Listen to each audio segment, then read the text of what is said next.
मैं हूँ M S order और आज जिस कहानी को मैं आपके समक्ष लेकर आई हूँ उसका शीर्षक है गुस्से पर काबू कैसे करें, how to control our anger. बहुत आसान है। जब भी हमें गुस्सा आता है तो हमें सिर्फ ये देखना है कि उसके क्या क्या नुकसान हैं। फिर आप लोग कहेंगे कि भाई ये कैसे हो सकता है, जब गुस्सा आया तो आया, आदमी सोचता थोड़े है, सोचता है। इंसान को भगवान ने बहुत अच्छी नेमत दी है सोचना, और ये बहुत बड़ी ताकत है। मगर यही अगर हम इसको ठीक से उपयोग में ना लाएं और ढंग से ना सोचें तो नुकसान होता है। कहानी है अवनी और शिखा की। अवनी शिखा दोनों देवरानी जेठानी थे। अवनी जो थी वो जेठानी थी और शिखा जो थी वो देवरानी थी। अवनी को बहुत मज़ा आता था शिखा को चिढ़ाने में, और उसे पता था कि कुछ भी ऐसा वो कह दे तो शिखा तुरंत चिढ़ जाए। अवनी को आदत थी कि वो बहुत अच्छे से खाना बनाती थी, रोटी सब्जी सब बनाती थी। और शिखा की क्या आदत थी कि उसको किचन एक बोझ लगता था। उसे लगता था जल्दी से किचन से जान छुड़ाओ और भाग के आओ। तो अवनी क्या करती थी, रोटी सब्जी बनाती थी, और शिखा जो है ज़्यादातर जैसे कचौड़ी बना लिया, पकौड़ी बना लिया, ऐसा काम करती थी।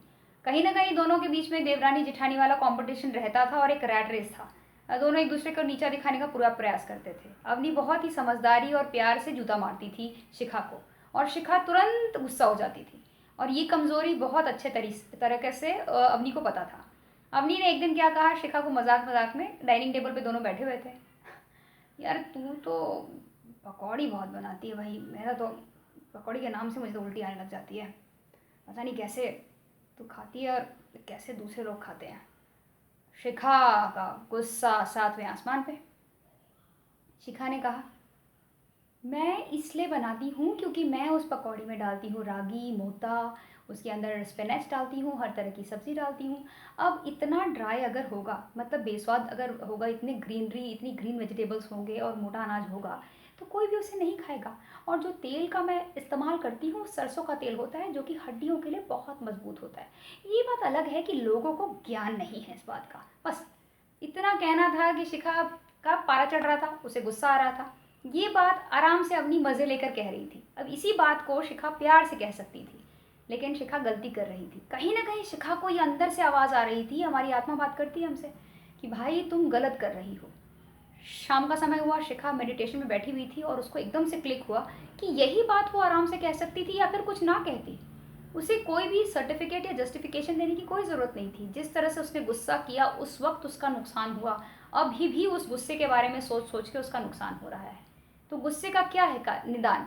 गुस्से का निदान है कि जब गुस्सा आए तो सही कहा है बड़े बुजुर्ग लोगों ने कि उसका नुकसान सोचो कि इसके बाद हमारा क्या होगा। फिर दूसरा, पानी पियो, उल्टी गिनती गिनो, और भगवान बुद्ध की बात हमें कभी नहीं भूलनी चाहिए। उन्होंने कहा है कि गुस्सा जब हम करते हैं तो सामने वाले को कोई नुकसान नहीं पहुंचाते। वो जो जलता हुआ कोयला हम अपने अंदर रखते हैं वो हमें जलाता है। ये बात शिखा को अपने आप में महसूस हुई जब उसने शांति में अपने आप से बात की, और उसी टाइम से शिखा ने एक गांठ बांध दी, या तो वो रिएक्शन नहीं देगी, और अगर उसे गुस्सा आएगा तो वो उसे बड़े प्यार से व्यंग्यात्मक रूप से प्रस्तुत करेगी। और उसने करना शुरू कर दिया। तो उसी जवाब को उसने कुछ इस तरह से दिया, भाई हम तो खाते हैं क्योंकि भाई हमें आधा ज्ञान नहीं है। हम इसलिए खाते हैं क्योंकि तेल ज़रूरी होता है शरीर के लिए। अति कोई भी चीज़ खराब है, इसमें कोई डाउट नहीं है, और वो भी एक मेडिसिन है। क्यों? क्योंकि हड्डियों को अच्छे तरीके से, हड्डियों का सुचारू रूप से चलने के लिए उसके लिए चाहिए थोड़ा कुछ मात्रा में ल्यूब्रिकेशन जिसे कहते हैं। ठीक है, इस तरह से फिर वो एकदम सटीक जवाब देने लगी मुस्कुरा मुस्कुरा कर। अब तो अवनी की तो हालत खराब, क्योंकि अवनी तो जो चाहती थी वो रिएक्शन नहीं मिल रहा था। आशा करती हूँ कि इस कहानी से हम सबको सीखने के लिए बहुत कुछ मिला है। दोस्तों, ज़िंदगी बहुत हसीन है, छोटी है और बहुत टेम्प्रेरी है। Let's live it to the fullest. And with this note हम फिर मिलेंगे नई कहानी के साथ में। Have a nice day.